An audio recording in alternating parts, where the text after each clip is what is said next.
Name game.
Hello, everybody. Hello, and welcome. Hi, hello.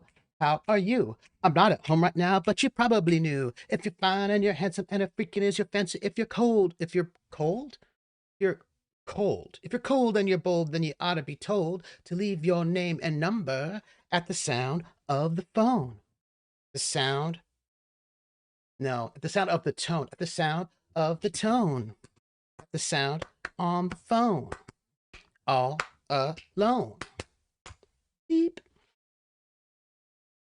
Hey, I have a question. Do people still leave fun messages on their phone?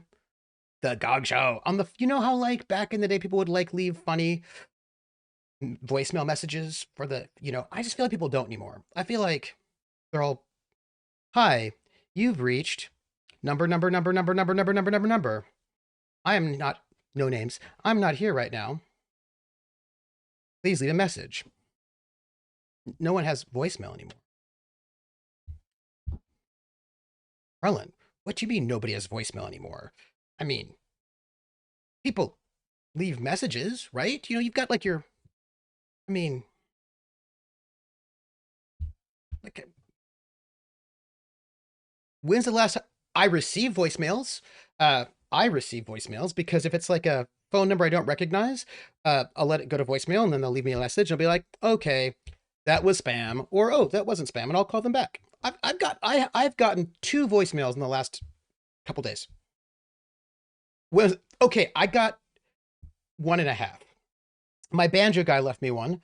I woke up at 7 o'clock this morning to go and drop my banjo off to get it serviced because the banjo guy happens to be in town right now. So I dropped it off, and he said he might be able to get it finished by Sunday, so I might be able to pick it up on Monday. I keep mine on point to whatever my purpose is. So I got 1.5 voicemails, you know, that weren't sales. One was not, and then one was maybe a half a sale, sort of. I get a couple, but I also think my outgoing voicemail message is boring, and that makes me sad.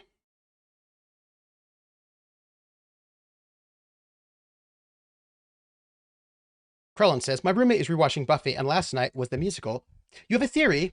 Okay, let me ask you, Krellin, was it bunnies? I just want to know, because the thing is, bunnies are not cute like everybody supposes.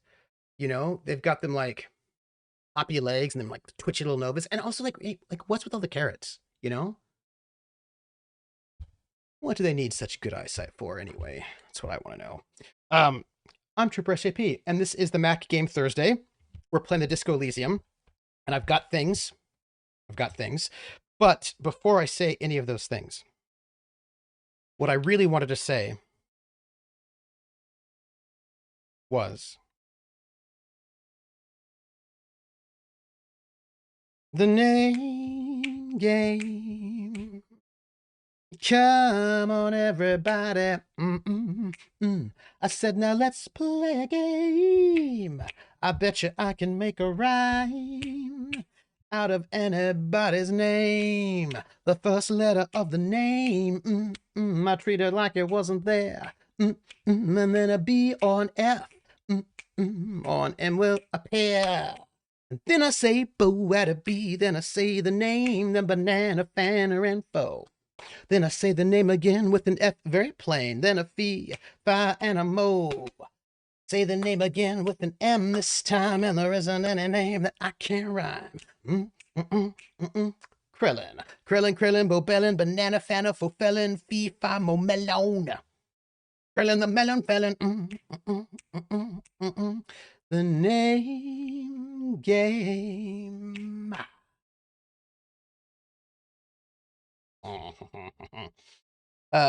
But actually, if you listen to that song, knowing everything, you notice that Xander immediately deflects from the answer. He's the first to speak up. I have a theory. It's a demon, a dancing demon. No, wait. Something isn't right. Yeah, you're right. And then no mentions he met for that. Yep. That's true. Oh, I was just talking about Buffy the other day, actually, and about some of the things that irritated me about Buffy. It was Xander. And actually, I think that's the number one thing that irritates me. You ever watch Buffy? It's all right. I think the number one thing that irritated me about Buffy is I thought that they did Faith wrong. I thought they were super judgy towards Faith. I think that sometimes the show has people do things that are kind of uncool, and Joss Whedon doesn't realize it. That's all I'm going to say. Did I ever play the RPG? I did. I did, and I liked the original movie. Watched the episodes, but it didn't grab me. I think that's fair. Was the RPG any good? Yeah. Um, Cortex, right? Uh, yeah. I think Anya's unconscious autism versation. Oh, I think that's probably good. I think that's good actually. Um, yeah, it was Cortex. It was one of the Cortex shows, games. What I would say about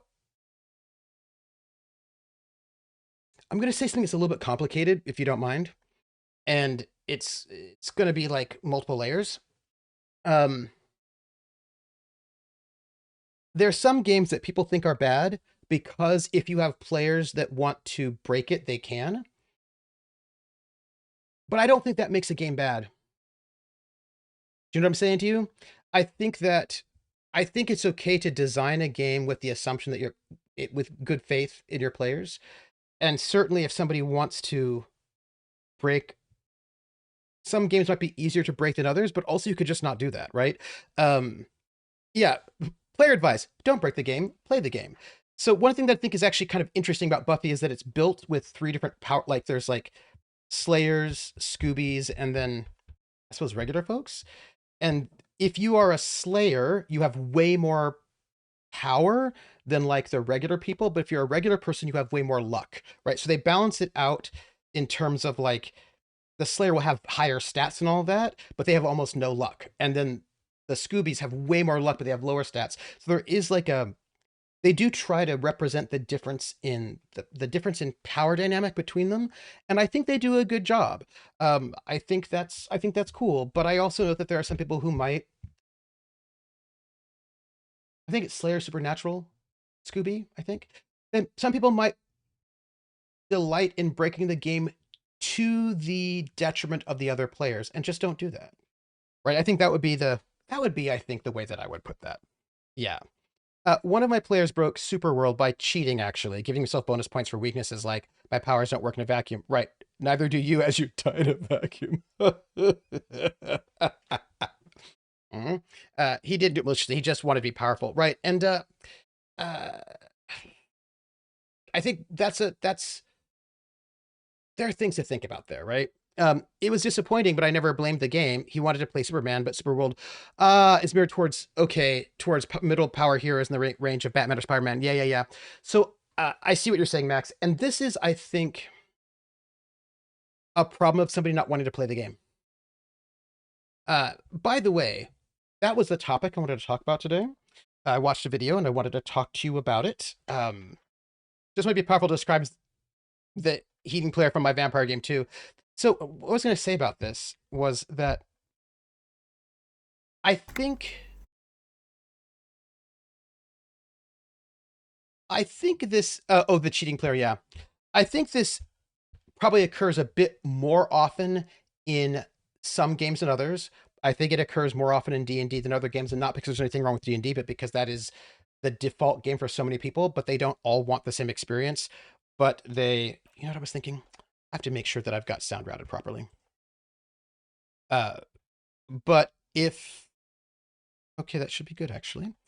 Um, but people come to D&D wanting radically different experiences, and they don't always play the same game. Uh, Spider-Man is very powerful. He just has no luck. So I guess he's a slayer. Yes. Yes. And I think when I was younger, when I was like a teenager, middle schooler, I wasn't playing the right game.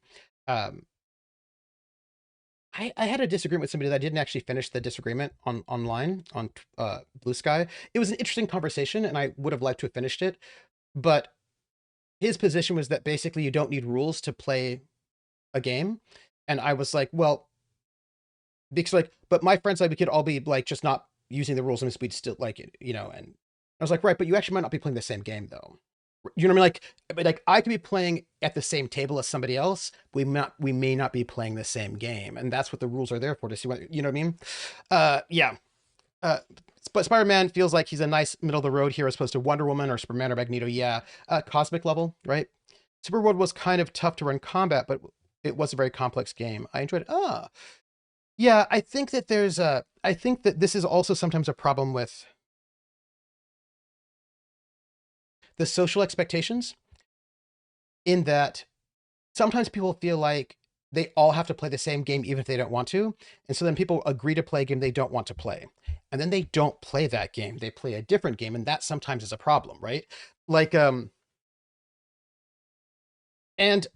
this is my controversial take. That's why it's important for the GM to say no sometimes. Combat might also have been slow because I had like 10 players. So, oh, that's going to slow down anything. A lot of people were interested in playing superheroes. And yeah, the thing is, what kind of superhero? If I say, hey, I want to play like a 4-color superhero comics, like very kind of like a Super Friends, Justice League, and everyone's like, yes, I want to play Super Friends. Like, cool. Then somebody says, I'm going to play the Punisher. I'd be like, no, I'm going to veto that character concept because that is not the tone we're going. If like we want to play like 1960s Batman the TV show, there are concepts that are not. You cannot bring Superman to that game because that's not what this game is. If you do not want to play this game, you should say you don't want to play this game, and either we then pick a different game, or we do something different. I plan on something like Justice League. All the players were playing Grunchable, Poor Heroes, Modern Day must were really weird. Oh, I rolled with it. It was fun, and I kind of think that but this is there are players I have found who do not want to play the same game as everybody else. It doesn't actually matter what the game is. That what gives them joy is to play a different game than everybody else and kind of be a disruptor. Often in a not a good way, right? Like if I said, hey, let's play street level heroes, everyone's like, great. And this one was like, everyone's playing street level. Well, I'm going to play Superman. And then if you're like, okay, everybody, let's play Superman. Let's like cosmic level heroes. Like everyone's playing cosmic level heroes. I'm going to play the boys, right? Like somebody for whom they just fundamentally what they get joy out of is kind of messing up the game for everybody else. And that's a tough player. Like that is a tough player to have at the table because they're often the player who often wants to split the party with them just being solo while everybody else at the table. Like they want to be special in a group. They often don't want to play solo though. Like if I said, would you like to play a one-on-one game? They don't because they kind of want the witnesses, right? Like, and like that is a difficult player to have at your table because they are playing a different game than everybody else. Yeah. My power gamer started by playing a little girl who could summon essentially 5 different demons. That was interesting until they started killing people. Then some kind of Vatican hit squad showed up with super soakers filled with holy water and using Bibles as melee weapons, tore through her demons like a hot knife through butter. Eventually she went on the run and the other heroes had to hunt her down. Oof. That player might work playing. See, that player might work playing in the Slayer and the Buffy game. They might actually. They might be okay with that. And then it might actually work out well for them, right? And so you have to kind of just, and the thing is, that's not even being about a power gamer because they're not, it's not that they want their character to be powerful. They want their character to be not in the same game so it draws attention, right? Like they want their spotlight hog is what it is, right? And that's a hard one because they're not playing with everyone. Yeah, table power gamer differently. And because the thing is, sometimes they're the opposite of power gamers, right? Sometimes they will do the opposite because what they want is to steal the spotlight, and in a way that is not collaborative, and that's rough. So his Down Darker Trails character is a rich guy and a gunfighter. He was fun to play with. Yeah, and I also think that sometimes they actually just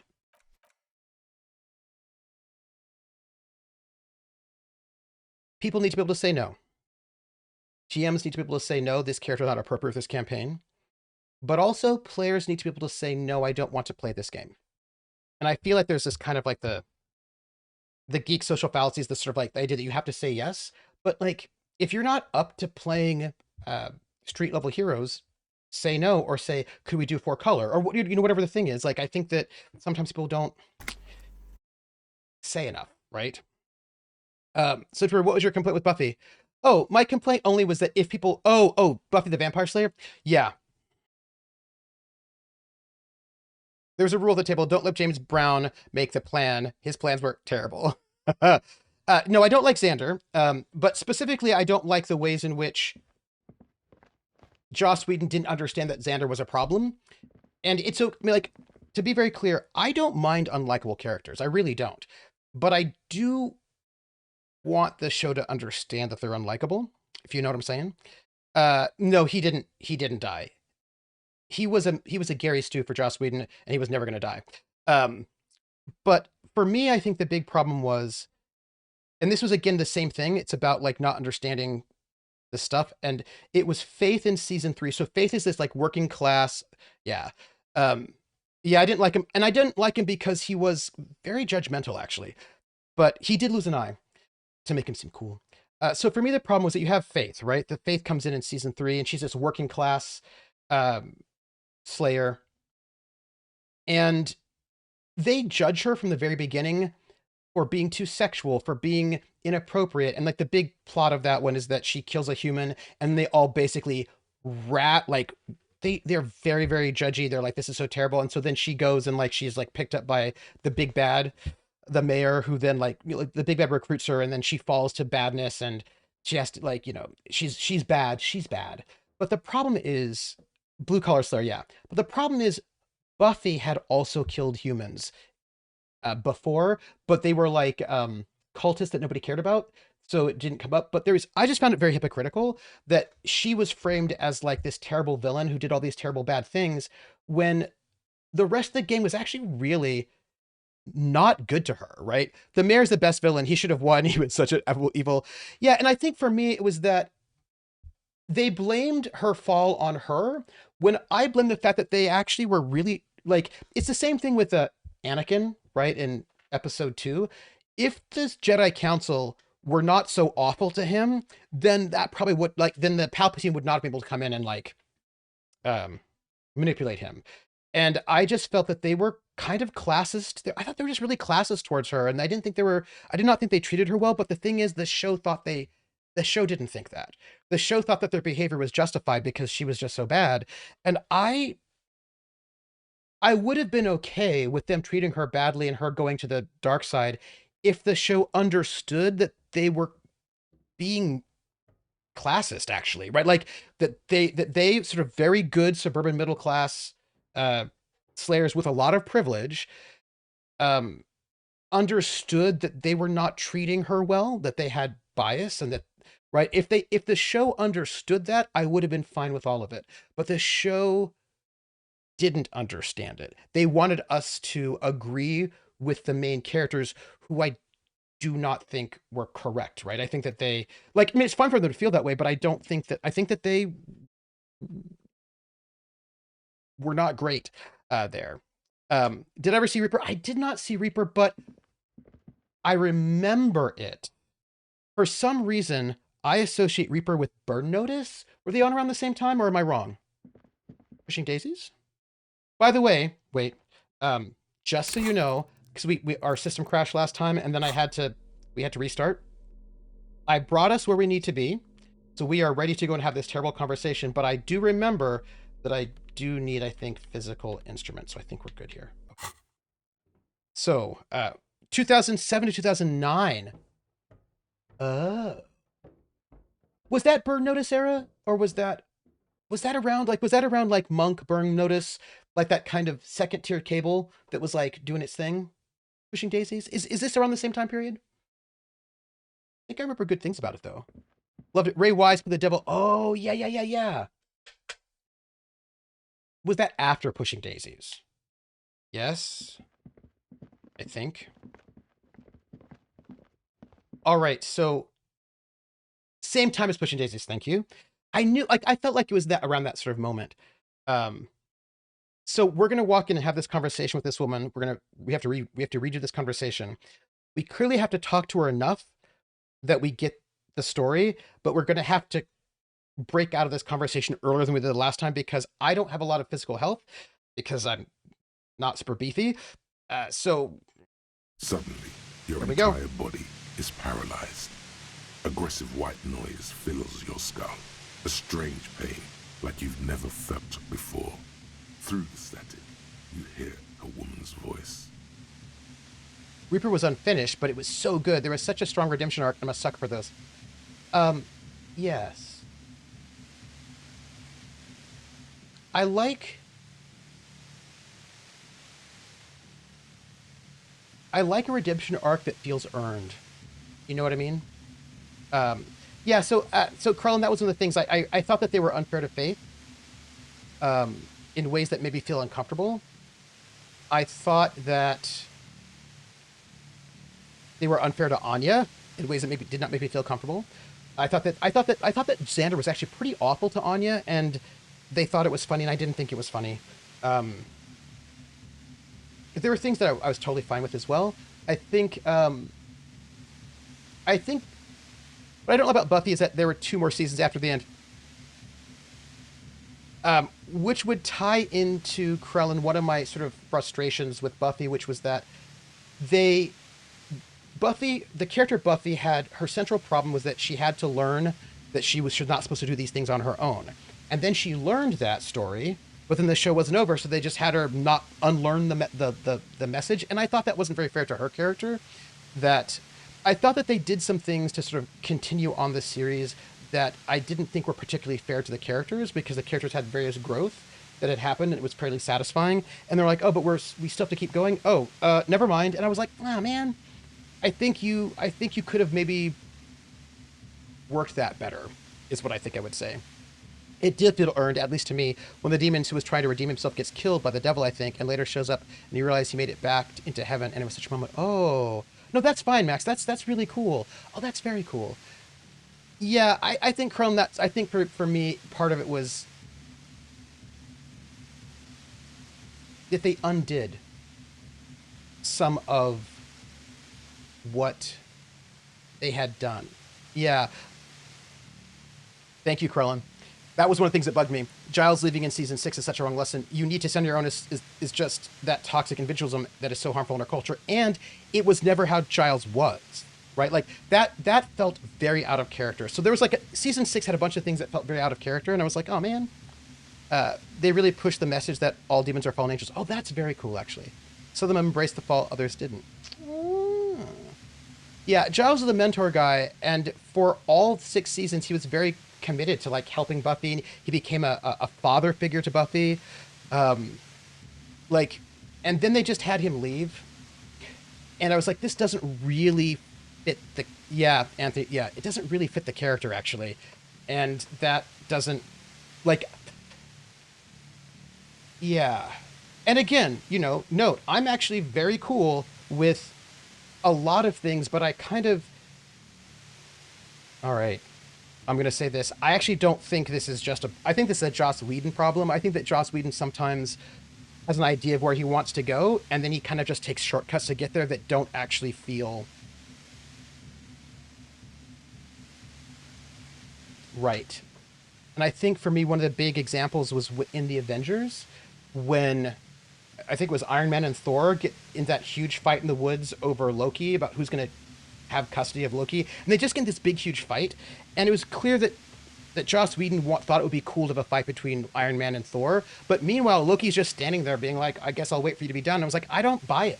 Like, I just think you wanted this to be cool, but you didn't really, it didn't really make a lot of sense, you know? It's like 1,000 radio stations are being blasted into your head all at once. But her words are the only ones you can make out. Yes, you didn't think it through, right? I just kind of feel like you could have done a little bit of extra work to make it, you know what I mean? Like, just a bit of follow through. And I think that sometimes he would get sloppy and it made it a little bit frustrating. You'll be in and out. Oh, nice. Good. Yeah, it was just a little frustrating is I think what I would say. Because I just don't think he, like, crossed the T's and dotted the I's. I've had GMs who didn't think it through. You can tell, yeah. Because if we're going to watch a show or be in a show, all that stuff, right? Name game. It's about the journey, right, as well as the destination. Atomica. Crown says, on the other hand, once more with feeling, yes, is a very well done musical episode. It does all the things you want to. I mean, I think it was very good. I thought that it was clever. I really enjoyed the music, but I also think it was a really good example of using the musical format where you sing your feelings, right? Really well. I thought there was some great payoff with like everybody's like I just thought it was actually very, very well done. I was quite impressed with it. I thought it was, and there are some episodes of Buffy that are really, really excellent. But sometimes he knows where he wants to go and he doesn't really care how he gets there. And I was like, come on. Max says, oh, by the way, the villain won in your DDT game last night. Oh, really? Lied to them the whole time and got them to cast the spell he wanted so he could get out of the Dreamlands by switching bodies with investigators. Then he basically left town. It took them 2 days to figure out what happened, and by that time he was well on his way. So that happened. That's awesome. I love that. I love that very much. Yes. Hush. Oh, yeah. Hush is the best episode because it contains almost no Joss Whedon writing. Oh, Krellin. I don't disagree. That's all. So I don't disagree. Again, I think that there's and there's some really good acting in Buffy. Like I don't think it's bad, right? I don't think it's bad. I just do think that there are times it got sloppy, and I think that Joss Whedon sometimes does not. He thinks he's cuter than he is all I'm going to say, right? But that said, oh yeah, the body. Riz says the body's amazing. The body, Hush. There's the musical episode. There's some really good episodes. Some really good episodes, but I do wish they'd just been. I just think that sometimes he has some lacunae, and he doesn't see that maybe some of the things he's doing is like maybe it's a little bit ableist there. Maybe that's not very cool what you're doing. You know what I mean? And yeah, that's what I'm gonna say. It is the body is the post Joyce episode. He's not always consistent with characterization. That's I think one of his problems. And if you have really good actors, they can kind of make up for it. But you know, I did want to say something, and I think it was the name game. Come on, everybody.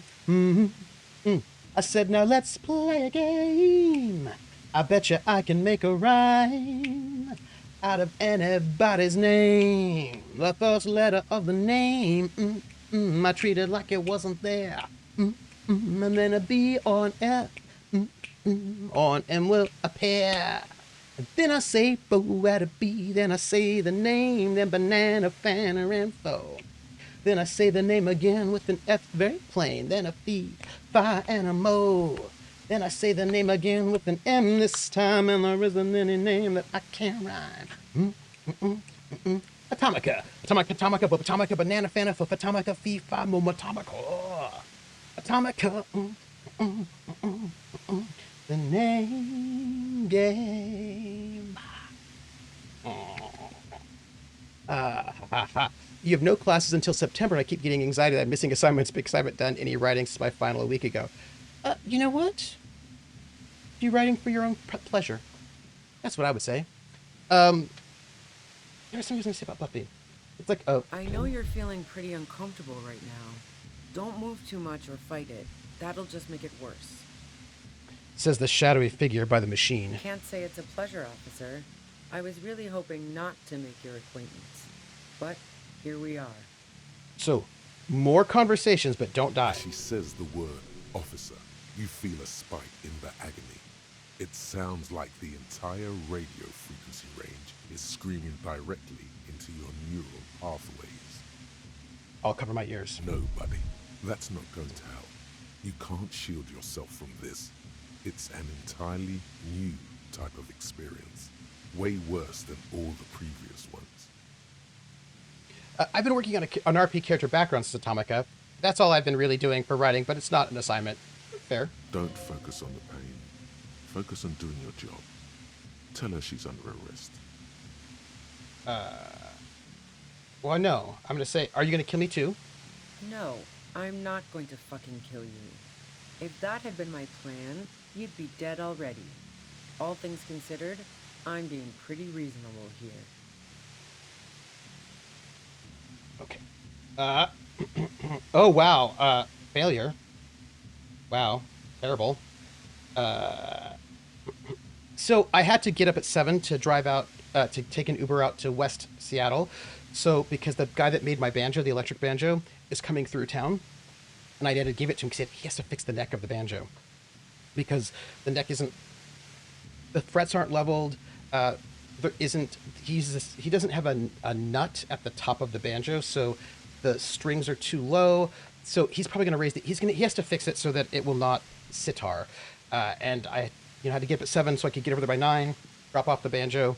And I was by Alki Beach where the deep ones live.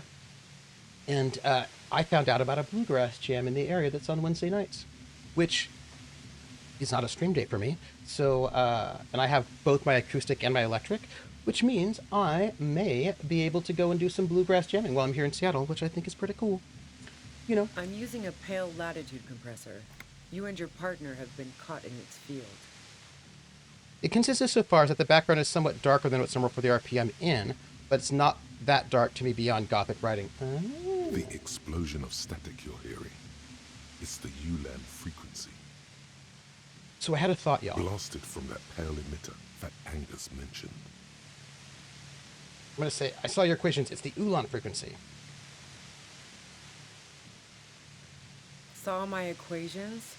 You've been sniffing through my lorry, right? I expected as much. I am a bit surprised you knew what you were looking at. We've gone through this conversation, so You we're going should to probably go check forward. on Kim. That's what good partners do. Yes. Well, I have to find, like, Alki Beach, that's where the deep ones are. It's important. You look back at Kim. Right behind you, officer. Eyes closed. The lieutenant is doubled over. He's still alive and A breathing. pale latitude compressor is used to sort of make the pale more manageable. With a lot of these, you can force a radio signal grid on the pale, literally crunch the distance across it. Hey, Prax! Prax, I haven't started the conversation for today that I'm sure you'll find interesting. Signals are relayed across a series of repeater stations fixed to buoys. All of you will, maybe. I don't Not know. a fun job manning those stations. All alone out there in the pale, people lose their minds in just a few years. Sounds like she knew someone who used to man one of those stations. But she won't tell you about her. Boy, you're one empathetic police officer to have guessed even that right now. Hey, I beat that by one. All right. So, what we are experiencing is a concentration of radio waves. Yes. He gestures towards something with great effort. So there was a video by the rules lawyer where he played original D&D and he was... This goes to the idea of, like, playing the game. He's like, I don't know how anybody could actually play this game because it's just so deadly. Like, did people just cheat? Or, like, how could you play D&D when you only have, like, 1 or 2 hit points and you're just going to immediately die? And that can't be fun. And, like, people just must not have played this way, right? They must have just house ruled or cheated. And I was thinking about... He said that he started playing with Pathfinder, so that was, like, his first D&D type game. And I think that... Because, I want to run AD&D 1E next summer. But I think that you have to approach the character differently. Oh, you're finishing the thing and posing. Nice. Yeah, he started with 3rd. But more specifically, he started with Pathfinder before D&D. And I think that you have to understand characters differently. Like, and he was like, did you know that, like, undead could, like, drain levels? Like, nobody actually did that, right? Because, like, then you would lose all that stuff and you could... And I was like, I think that, first off, you did not get attached to your character over much level 1. And also, if they died, you just made a new one. You know what I mean? Like you don't start getting invested in your character until a little bit later. And also, losing levels sucks, but then you can get them back. Also, losing your armor to a rust monster sucks, but you know what I mean? Like, I think that's just a different mindset about what you think you're doing and what's happening. And also, he said it just was so deadly, it was so dangerous. I went toe to toe with all these like gnolls or kobolds, and then I died immediately. And I was like, right, but did you just cheat? I was like, no, I don't. We would have cast sleep. We would not have just run in toe to toe. We would have tried to do something, right? Atomica says, okay, that didn't feel like a wall of text when I read it. Sorry, I bet excited. Oh, no, not at all a wall of text. Not at all. I love walls of text. And I kind of think that, first off, I think that there's a habit that has started from, like, D&D 3 onwards of just going head first, hacking through things. But, like, if things can kill you pretty easily, you're like, oh, you posted it. Nice. I'm excited to see it. But, like, yeah, your magic is going to cast sleep on them, and then you kill them when they're down, right? Or you're going to have to try to maybe do a bottleneck or throw fire at them. You're going to do something, right? You can't, like, you just have to be a little bit trickier. Then break it up in 2 pieces. I think Pathfinder 1E was probably still more balanced than 3.5, but early Pathfinder adventure paths were notorious for difficulty spikes in case they played them. Oh, yeah. Precisely. This is an industrial strength paraboloid. It's meant for forcing dimensions on something that doesn't have them. Oh. Needless to say, the frequencies used are out of this world. Atomica says. The character is a whisperer, an investigator who can speak to the dead. Nice. He was working with his partner, best friend, to investigate a series of murders, but they couldn't find the culprit. They finally find the lab that the killer is working out of. It is the partner's father. Ooh, very noir. He has been using a Jekyll Hyde potion, hence why none of the dead could identify him. After a short fight, he kills the father just as the partner enters, who instinctively shoots him through the left lung in response. Ooh. A short gunfight ensues, and my character fires on the lab equipment and creating a massive explosion, leaving him with other wounds. After he's magically healed, which leaves scars, the partner is unaccounted for. He doesn't know if they are alive or not. Oh, that's good. That's good. That's very like a very noir, right? Very like a. Oh yeah, yeah. Yeah. So I kind of think that sometimes, like, if you approach AD&D 1E or original D&D with the same mindset about your character as 5E, that will not be the best experience. But that's why I think it's important to play the game you're playing, not a different game. If you know what I mean? Like, if you embrace AD&D 1E, you are more likely to have fun than if you're trying to play 5E while playing 1E, and vice versa. And vice versa. At the upper limit is the large prime number generator station. It's used specifically for pale latitude compression. That's why you may be hearing some numbers. But you might also hear, or think you're hearing, local radio chatter. The main sign of it is he chews on candy sticks since he can't smoke anymore due to the lung damage. He's also not in a hurry to be seen shirtless because of the wound. Oh. She's been holed up in here for a while with no one to talk to. Keep her talking, and you just might get an opportunity to break loose. Yeah. And Kron says, you didn't really make a backstory for your character in 1E. The backstory came over time as you advance instead.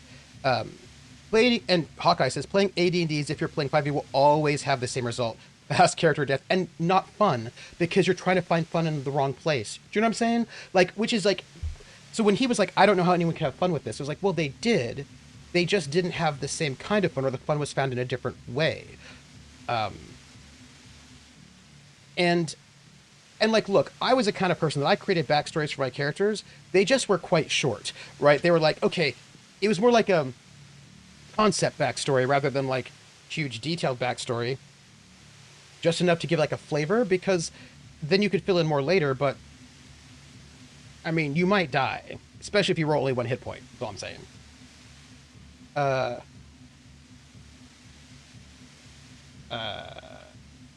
This is all great, but let's talk about the man who was killed.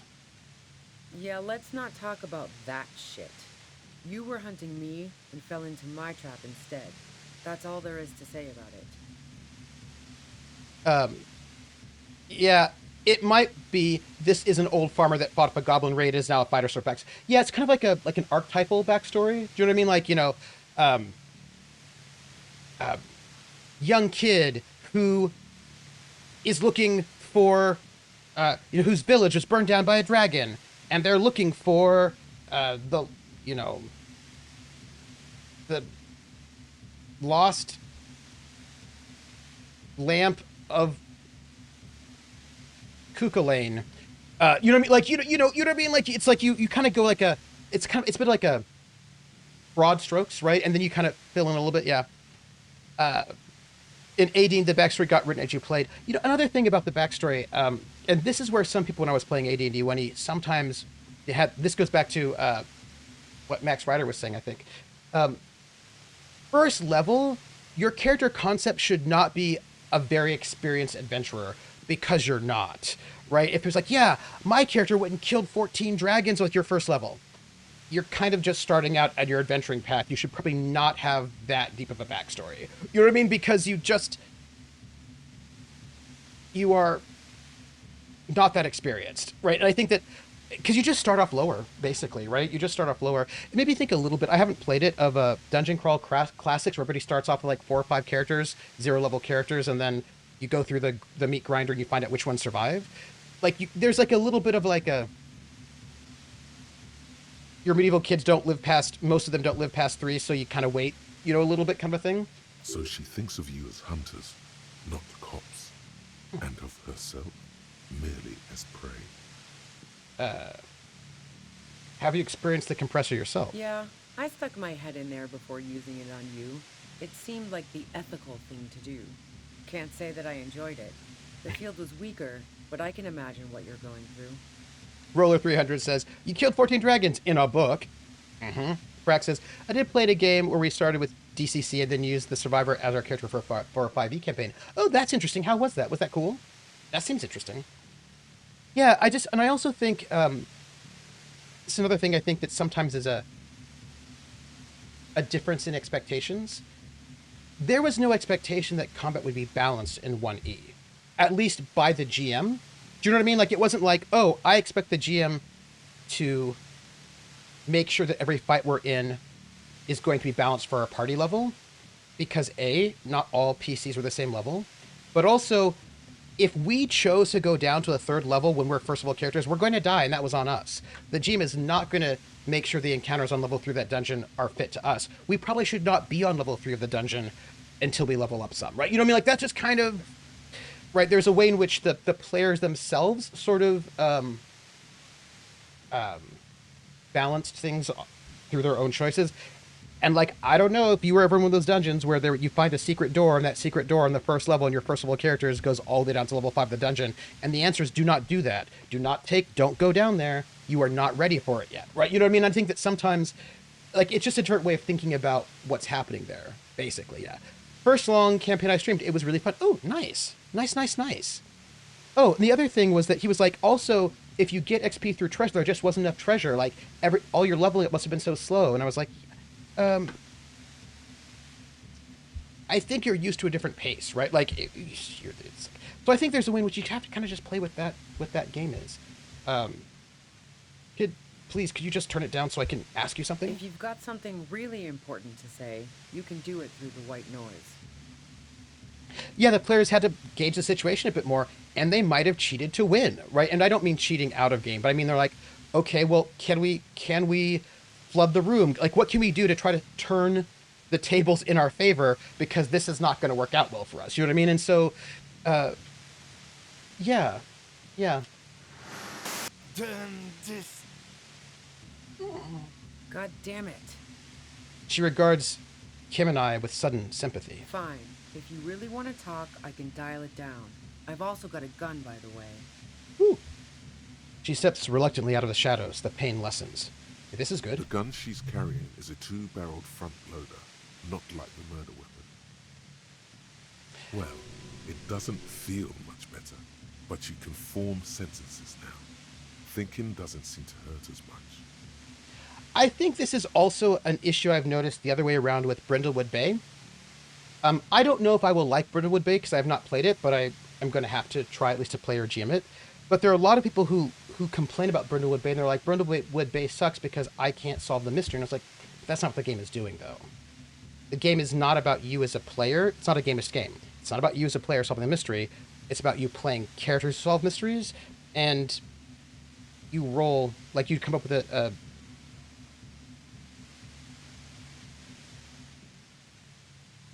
you come up with a theory, and then you roll. And if you succeed, that was correct. If you don't, then it was incorrect, and you go again. And you don't have to like that, and you may not like it, but if you're expecting a classic whodunit where you as a player put together clues and decide what the answer is that the GM knows, that is not Brindlewood Bay, so... Right? And I think that sometimes, sometimes it's important to play the game that you're playing. Do you win yet? Not yet. Brindlewood Bay is indeed intended as a writer's room game. Right, and if you're going to play Brindlewood Bay, you should probably play it as a writer's room style, or don't play it. That's what I'm saying. I've had to adjust that down a little bit whenever I've run it because people aren't used to it. Yeah, and, let them know, right? Baltiel says, hello, everyone. Just got off work, but I saw the captions earlier. We're talking about the Buffy RPG and show, and I actually got to catch the VOD for it. Yes, you do, and I want to know what you think. Just keep her talking, and you'll get through this. Okay, so I want to keep her talking.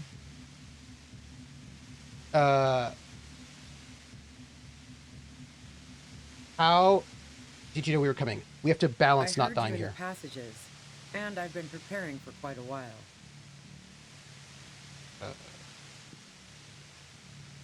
Okay, I have other questions. What? Did you shoot Lely? No, I didn't do it. I only helped stage the lynching, though I doubt that makes much of a difference to you. Who ratted me out, by the way? Was it Titus? No, he wouldn't have broken first. You're right. Colossi was the first to share her suspicions. Oh, I knew the kitten had claws, but not like this. And I want to say for the record, when I first started playing D&D as an 11-year-old, I also had the wrong expectations. And so I was not enjoying myself because I wasn't playing the right game, you know? But then, I feel like I've gotten better about it. And I think playing more games has helped me understand what games are doing. And so I'm better able to play that game. And I think you could still play around with it. But, like, I'm just not going to go into Brindlewood Bay with the same mindset that I would go into Call of Cthulhu. And I wouldn't go into RuneQuest with the same mindset as I would D&D 5e, right? That's all. But she couldn't have known I was on the coast. How did you find me? Your first guess wasn't entirely off. Titus and his boys, man. He told us you were on the coast. Well, fuck. Those guys liked me, I know it. If this is what happens to people whom people like... A dull despair is creeping into her voice. We somehow thought of D&D was a game for kids in the 80s, but it was never designed as a game for kids. Yeah, that's right. Yeah. How the fuck do the rest of you get by?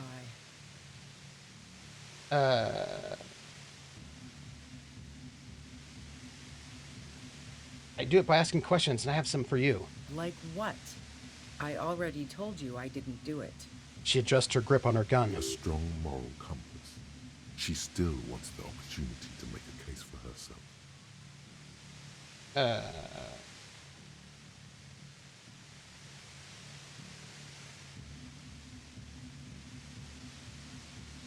Do you have an alibi for when Lily was shot? Man, I was with the boys the whole night.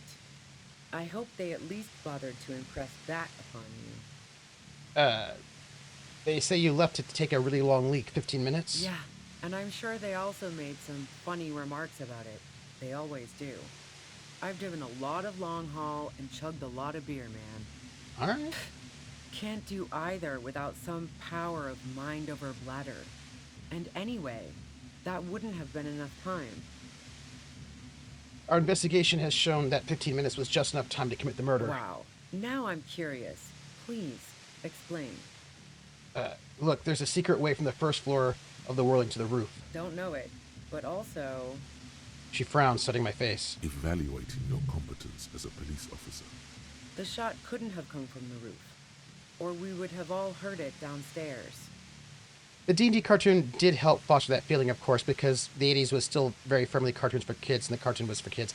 Yes, and also the red box, especially the 83 version, was very clearly aimed at kids, right? There was a lot of, like, kids-style language to it, and it was being sold in Toys R Us, and so they were trying to market towards a younger audience with the red box, the 83 red box. So, she has a just pond fine. there. No one mentioned. The pain stops him from finishing the sentence. That didn't go super well.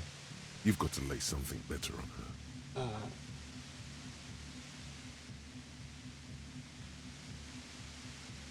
Okay, let's take a step back. Yeah? Where? More questions before doing anything. Right, see, this is the thing. I've got to ask questions before I do any attacking. What happened Sunday night? Tell me your version. She eyes you warily, as though gauging your sincerity. It's okay. We just want to... He struggles to finish the sentence. All right, don't kill yourself over it. I was shooting the shit with Hardy and the boys over a few beers, like always. Then Klasha comes in, all pale and shuddering. She sits down with a drink, trying to steady her nerves. So I grab a seat next to her. Wait, did she also seem high to you? Oh yeah, super. But I didn't think too much of it at first. I'd seen her party hard before. Colossus said you knew something was wrong immediately. No, I really didn't. She's not that easy to read. I just assumed she'd done too much blow. It wouldn't be a first for her. But no such luck. She was in some deep shit. I think that's one of the things I've been liking about Fate. You don't need your character 100% build at the first session. You can kind of finish up some last stats in the first couple of sessions if you're unsure of setting. Oh, absolutely. Yeah. And I have to say, about like knowing that there are trying to play the game that you're given. I think that's actually very difficult to do if you've never played other games or have not played the same game with different groups. Like I mean, it might be easier now, right? Because you can actually watch live plays. But if you've never played with anybody else other than the same group, you may not realize that there are other ways of playing, right? So you may not realize, oh, actually, I want this other thing, or I think it's if you've only ever played with one GM and one group and one style and one game, it's hard to know just how radically different even a game of D&D can be. And so I mean I think that playing with other people is really good, like playing around with different folks, even if it's just the same game, but playing with different groups I think can really help open up possibilities and see a little bit better what it means to play that game with those people. You know what I mean? She asked me to come upstairs. The merc she'd been going with was lying on the bedroom floor, dead. I knew she couldn't get the authorities involved, so yeah. And I think the other thing, and this is like, I mean, some people don't want to accept this, but I think of D&D or any role-playing game. Well, not any. Some are much more structured than others. But I think most role-playing games are like sheet music. That the sheet music is not the music. The music is what happens when you play it, right? And so the game itself is part of the game, and the other part of it is what happens when you play it. And so D&D could be gritty and grimy and bloody and violent, or it could be like whimsical. Like you could play a lot of different sorts of things with just that one rule set, just how the group is. And, you know, I think that you may not realize that if you've always played the same way, but, you know. You made it look like he'd been hanged.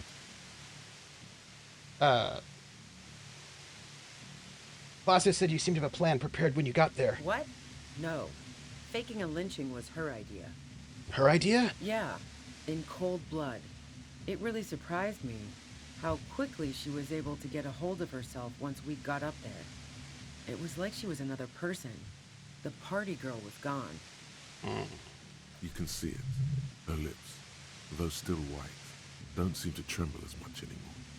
She moves with focus and deliberation. Yeah, like with my style, metagaming doesn't really help. Yeah, you can look at a tutorial that lets you build a monk that has triple digit health at level 1. That's not necessarily going to help you succeed in the challenge I'm going to use, because not everything is combat. So min-max players might not enjoy my style jimmies. Right, yes, right, and I think that that's... Yeah, right? So I think that there's a... So I'm just agreeing with you, and I'm thinking... I think... It's hard to know that that color is black if you've never seen any other color other than black, right? It's hard to be able to describe what it is that you do as a player or that you do as a GM or what you enjoy if you have nothing to compare it to. And I think that one of the things that sometimes is difficult in RPGs is that people will say you should say what you like or what you want, but people may not know how to describe that because they may not know what it is. They may not know that they like this versus that if they don't actually... For example, I know people are like, oh, I don't like combat because combat is so unrealistic because it does this and this. It's like, oh, it only does that in some games, but there are other games where it doesn't do that. So maybe you just don't like combat in that game, right? But if you've only experienced combat in that one thing, then you may not know that there are different ways of doing it. Or you might think that you don't like traps, but maybe it depends on, you know what I mean? Like, I kind of think that since we don't really have a very, I'm not about systematizing. I don't think we all need to, like, some people, you know, have advocated that all AP should be working off the same playbook. And I was like, no. But I think that talking more, actually, I will say this. Well, it's a little tricky because I think people sometimes get the wrong message. But I think it's really good that actual plays exist, or streamed RPGs exist, because then people can see can see other styles, and then can sometimes get a bit of an outside perspective and see something a little bit, be able to reflect a bit more on their own. The only difficulty is when people only watch one AP stream or one streamed RPG, and then think that they are doing it wrong. When they're not doing it wrong, it's just, I mean, there's more than one way to do it. It's okay. Right? She asked me to help her drag him into the shower so she could wind the shower head around his neck to fake lividity. Then she dressed him while I went to get the Hardy Boys. Classy knew exactly what she was doing. You can't remain calm under pressure otherwise. That's bad that she'd be so calm. Yeah. I wasn't sure whether to admire her or be disturbed. Do you think she killed Lily herself? As I keep telling you cops, we didn't hear anything downstairs. No gunshot, nothing. But even if this is true, weren't you worried this lynching might lead to... The lieutenant forced himself to finish the sentence. War? The thought crossed my mind. But the mercenary's death was going to have repercussions either way. Although the way things are going... She doesn't want to talk about this, but not because she has something to hide. She doesn't want the guilt. Fuck it. I'm not responsible for these people after what they did to me.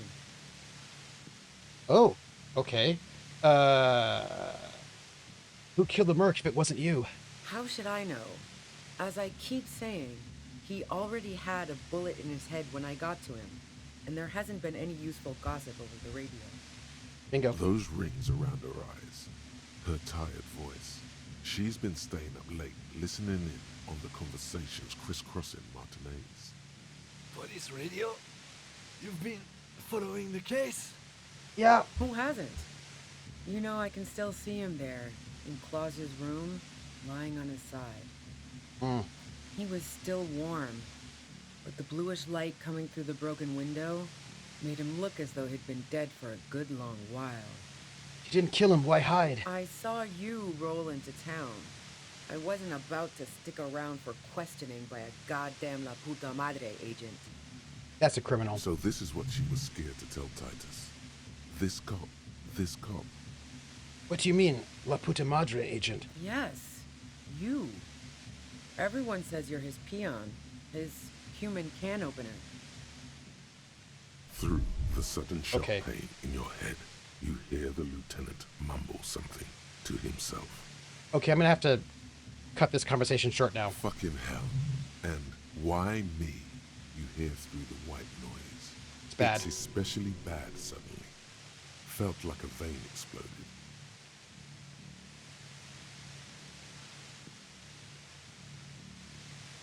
Bullshit, you're trying to throw me off. No one says that. Oh, yes, they do. The cops, the criminals. Why do you think I'm holed up in here with a goddamn death ray waiting for you? If she knows that about you, she must know your real name too.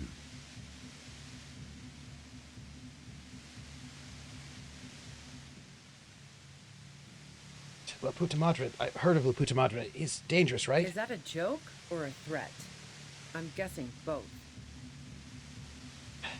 Sorry, I know I'm supposed to know all about all this, but I lost my memory recently. Yeah, sure. She doesn't believe you. I'm sure La Puta Madre himself will explain it all to you soon enough. What did you do to this Madre anyway? You know what I did. I fucked him over. And now I have Harry Can Opener in my lair. Fucking Titus. She's not going to change her mind that easily. She still perceives you as a threat. We have to get out of this conversation before we die. Wait, one thing. Possibly small, but she said you rolled into town. Was that you singular or plural? She might know something. Can I save? Okay, I cannot save. I think we might be able to ask one more question before one more. Let's hope we don't die. Yeah, you had your death squad with you. What happened to them anyway? Who was in this squad? Well, it wasn't this scrawny dude. You had two guys and a lady. The guys looked pretty buff. Lady wasn't bad either. What else can you tell me? One of the guys seemed chipper, a blonde. The other had a brooding something or other about him. And the woman was the only one in uniform. All were carrying. Who's the third? That sound about right? No idea who these people are, literally. Satellite Officer Vic Mayer looks out of the window grimly, then puts his coffee down and turns to Patrol Officer Minot.